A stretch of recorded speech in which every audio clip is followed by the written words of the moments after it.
नमस्कार दोस्तों, आपका बहुत बहुत स्वागत है इस वीडियो में। दोस्तों, जैसा कि इस वीडियो का टाइटल है the cost of divorce in India. तो दोस्तों, जो डिवोर्स है वो कोई छोटी मोटी चीज़ नहीं है। आज का ये वीडियो काफ़ी इंपॉर्टेंट है। मैं आपको रिक्वेस्ट करता हूँ कि अगर आपने इसको क्लिक किया है तो बिल्कुल लास्ट तक देखिएगा। अच्छा लगे तो लाइक करिएगा, अभी तक मुझे सब्सक्राइब नहीं किया है तो सब्सक्राइब जरूर करिएगा। दोस्तों, इस वीडियो का टाइटल मैंने बहुत सोच समझ कर रखा हुआ है और आज मैं आपको बताऊंगा कि डिवोर्स कोई आसान चीज नहीं है और वो कितना भारी पड़ता है किसी इंसान के ऊपर।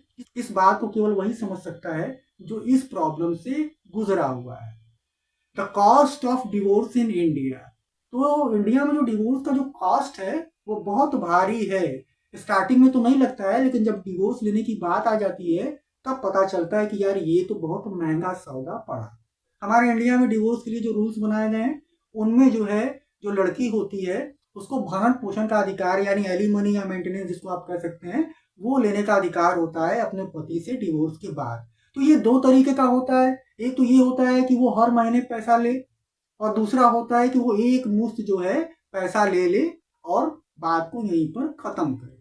तो दोस्तों, ये जो बातें होती है, जो पैसा देने वाली बात होती है, मंथली या एक मुश्त जो देने की बात आती है, वो डिसाइड होता है आदमी की कमाई के ऊपर कि उसकी सैलरी क्या है, वो क्या करता है, उसका जीने का तरीका क्या है, उसकी लाइफ स्टाइल क्या है। इसके ऊपर कोर्ट डिसाइड करता है कि सामने वाले को कितना पैसा देना है। लेकिन दोस्तों, मैं आपको बता दूं कि चाहे आपको मंथली पे करना पड़े या एक मुश्त आप पे करें, दोनों में ज्यादा कुछ डिफरेंस नहीं है। क्योंकि एग्जाम्पल के तौर पर मैं आपको बता दूं कि अगर किसी इंसान की सैलरी 65,000 है और वो डिवोर्स लेता है तो उसको अपने पत्नी को कम से कम गिरे पड़े हालत में 25 से 30 हजार रुपए महीने देना पड़ेगा। या एक तरीके से आप कह सकते हैं कि अपनी सैलरी का आधा उसको देना पड़ेगा। और अगर वो एक मुश्त देने की कोशिश करता है तो सामने वाले जो लड़की होती है या जो औरत होती है जो डिवोर्स ले रही है, वो इसी हिसाब से कैलकुलेट करके एक मुश्त रकम बताती है। अब सपोज अगर 25 हजार रुपए महीने एलिमनी उसको मिलता है अपने हस्बैंड से एवरी मंथ और उसको एक मुश्त लेने की बात कही जाए तो वो उसको कैलकुलेट कर लेती है। अब 25 हजार रुपए महीने का मतलब हुआ 3 लाख रुपए साल। तो 3 लाख रुपए साल को आप 20 साल से कैलकुलेट कर दो तो 60 लाख रुपया होता है। तो यानी जो सामने वाली औरत होती है जो डिवोर्स ले रही है, वो अगर एक मुश्त मांगेगी तो वो 50-60 लाख रुपए मांगेगी। यानी सब मिलाकर बात वही होता है, आप मंथली पे करो या एक मुश्त दो, आपको कोई फायदा नहीं होने वाला है। अब दूसरी बात यहाँ पर मैं आपको बता दूं कि जो प्रॉपर्टी होती है, चाहे खुद से अर्न की हुई प्रॉपर्टी हो, चाहे माता पिता की संपत्ति हो, उसमें जो है खुद से अधिकार नहीं मिलता है पत्नी को हिस्सा देने का, लेकिन वो मांग सकती है। तो यहाँ पर ज्यादातर जो पत्नियां इंडिया में हैं वो हिस्सा मांगती हैं।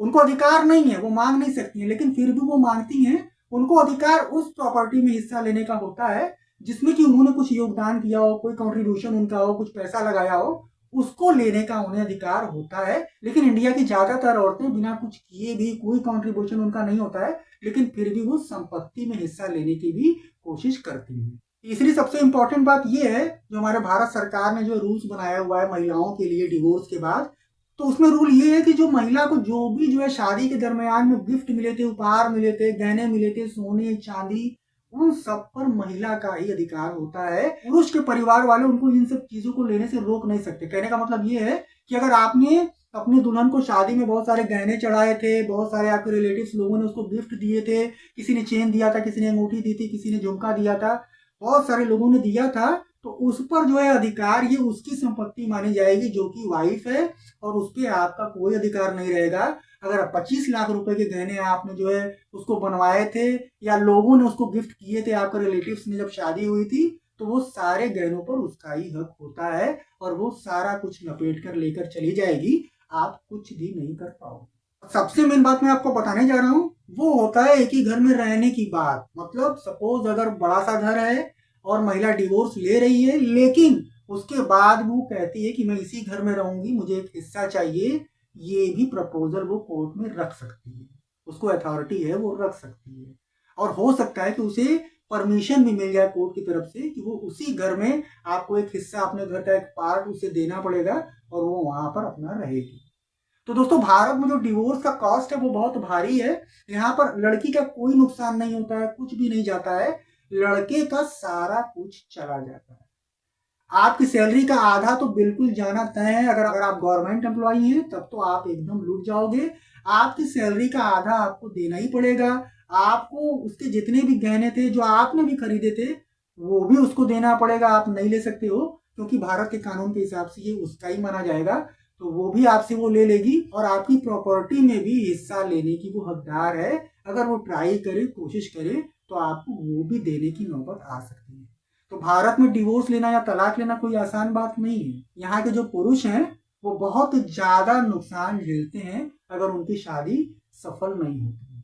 तो मैं आपको यही कहूंगा कि शादी करने से पहले 100 बार नहीं, 1000 बार आप सोचना उस लड़की के बारे में जिससे आपकी शादी हो रही है, और उसके परिवार के बारे में बिल्कुल डीपली आप टाइम लेकर पता करना। सब कुछ पता करने के बाद ही आप शादी करना, क्योंकि अगर आप थोड़ी सी भी मिस्टेक कर दोगे तो आप बहुत भारी लफड़े में पड़ोगे। वो आपके साथ महीने 2 महीने रहकर अपने घर चली जाएगी, आपके ऊपर एक डिवोर्स का केस फाइल कर देगी, और एली मनी के तौर पर आपकी प्रॉपर्टी, आपकी सैलरी, आपका सब कुछ में वो 50% की हकदार बन जाएगी। सारा कुछ लेकर वो चली जाएगी। आज के टाइम पर आपने बहुत सारे एग्जाम्पल देखे भी होंगे कि बहुत सारी लड़कियां पैसे वाले लड़कों को फंसा कर, जो ओवर एज भी हो गए, पैसे वाले हैं, उनसे शादियां कर ले रही हैं। उनके साथ महीना 2 महीना 4 महीना रहने के बाद वो कोई ना कोई बहाना करके, कोई ना कोई झगड़ा करके हट जा रही हैं और केस फाइल करके 50 लाख, 1 करोड़, 2 करोड़ ले रही हैं। आपने एक बॉलीवुड एक्टर के बारे में तो सुना ही होगा, ऋतिक रोशन, सब जानते हैं उनको, एक सुपरस्टार है वो। तो ऋतिक रोशन का जब डिवोर्स हुआ था सुजैन से, तो आपको जानकर काफी हैरानी होगी कि सुजैन ने ऋतिक रोशन से जो एलिमनी है, एलिमनी के तौर पर एक मुश्त रकम लिया था, और वो रकम थी 380 करोड़ रुपए।